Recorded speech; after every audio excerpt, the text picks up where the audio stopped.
mbégte lool di dalal suñu gan yu tedd yu mag yi nga xam ne ni ñoo ñëw fii tey ci pàkku télé pàkku Sëñ Mbàkke Buso di pàkku xam-xam di pàkku gëstu di pàkku di daara di école di université boo xam ne ni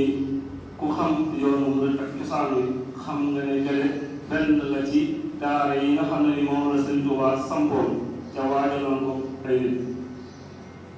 kon ñoo ngi leen di dalal bu baax ci biir pàkk te jël suñu nuyoo ak suñuy ziar di ko teg ci loxo professeur Maram Kayre mu dalal ñu ko ci loxo gan ñu tedd yi nga xam ñoom la àndal xam naa du ñu guddal dañuy yëkkati ay kàddu cant rek di sant bu baax a baax sëñ Maram Kayre ndax lii kat teraanga la ñu jël teg ko ci loxo yi Sëñ Mbàkke Buso ku teral Sëñ Mbàkke Buso nag teral nga yoon lépp ndax ku ne xam na Sëñ Mbàkke Buso ni bokkee ci yoon bi ci la ndeyoo ci la baayoo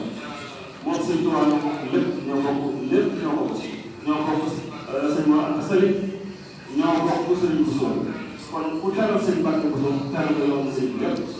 kon Sëñ Maram xamal ne lii xëy na Sëñ Mbàkke Buso la tudd waaye loolu lépp moo defal Sëñ Muntaxa la ko defal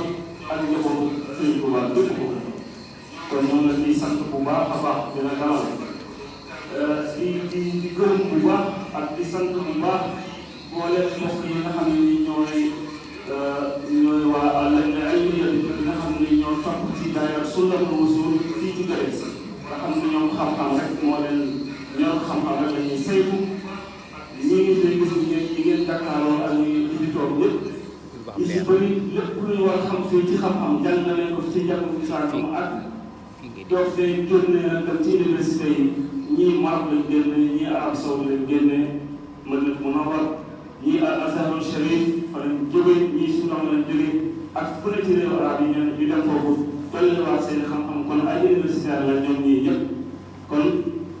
ñëw ngeen ci pàkku xam-xam ñëw ngeen ci pàkk bu sell ñëw ngeen ci foo xam ne tamit seen kër la ndax ku xam mbokk gi ca keroog dajee bu njëkk bi sëñ Ousmane Ndiaye suñu mbokk suñu xarit leeral na fi moom ba mu leer nañ nga xam ne kon lépp benn la ñu koy nuyu moom tam di ko sant bu baax ndax xame ni bi ngi tàmbalee ci sëñ Abou Moussa mi nga xam ne nii moom la sëñ Maram jokkoor mu ne ko la loolu de xam naa ne damay jël sa numéro waa Lajna Ilmiya rek jox leen ko ñu jox nga jox ko ñoom wax leen li nga bëgg dara nga ko defal kon moom si Abou Moussa tamit ñu koy sant mu loolu la dox xale bi ci foofu la tàmbalee jóge ko nga ñëwaat far fekk sëñ Ousmane muy sa mbokk di suñu mbokk jaarewaat moom ba tëgg nii tey ba lii yëpp juddoo si kon loolu tamit mënu si koo ñàkk a wax léegi nag ñu ngi leen di sant di leen gërëm di leen dalal xam naa lu mu bëggal dafa am rek ay quelques discours tuuti yoo xam ne ñu ngi ñaar seen seex bi nga xam ne moom fii nekkal sëñ Omar mu may ñu rek am discours yoo xam ne ñu koy bëgg a lire ci arabe ak ci français ak ci anglais su ko defee du gudd yu gàtt la ñu doog a jox seen seex mu joxe ndigal ci ñu tàmbali liggéey bi incha allah kon ñoo ngi jox kàddu bi Serigne Chérif mu tàmbali wa salaamaaleykum wa rahmatullahi wa barakatuh.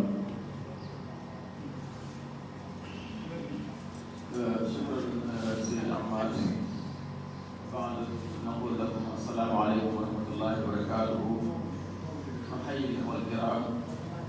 وندعو الله سبحانه وتعالى أن يبارك في هذه الجلسة الكريمة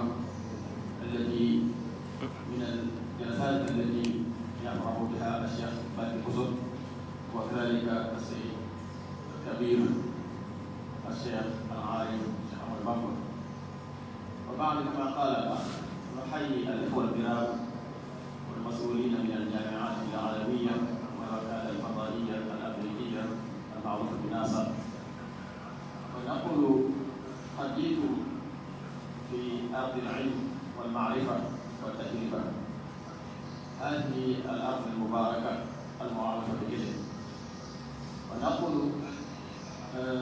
اختصارا للوقت من أهم الركائز التي يعتمد عليها المجتمع البشري لا شك أنهما العلم والمعرفة، ولا شك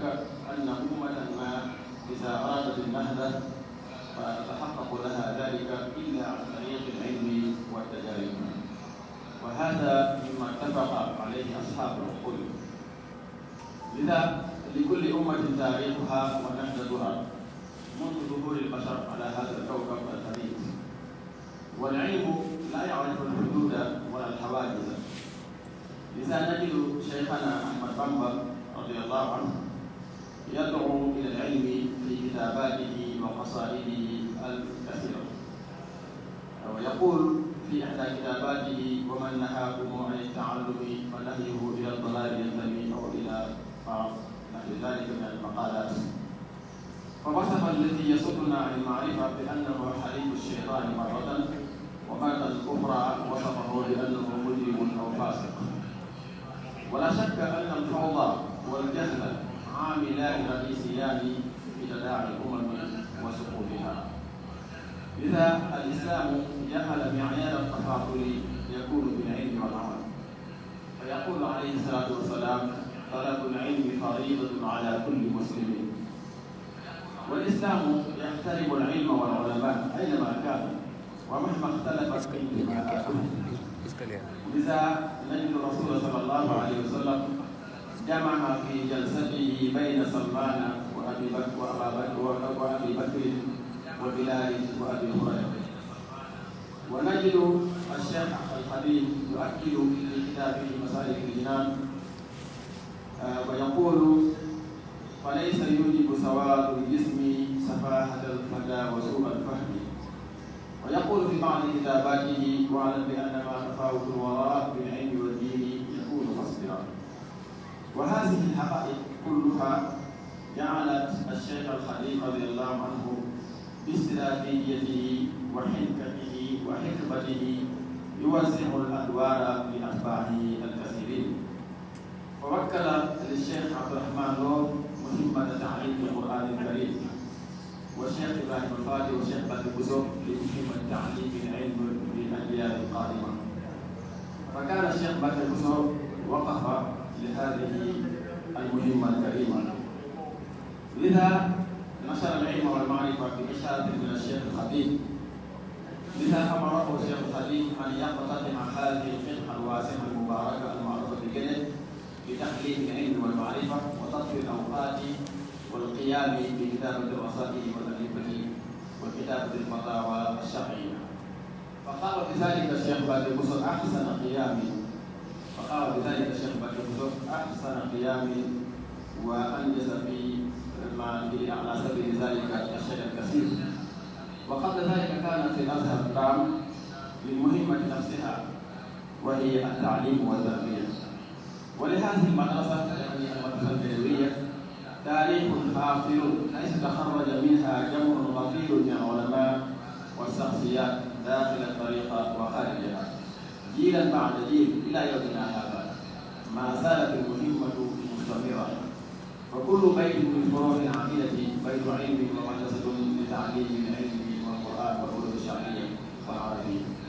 فعلم الشيخ بدر بوزو أولاده، وهؤلاء الأولاد علموا أولادهم وأتباعهم، وهلم جرى، وما زالت المهمة مستمرة كما قلنا. ولكن لسيد بدر وقفة خاصة مع العلم الفلكي، حيث ألف فيه كتابه المعروف بالجواهر،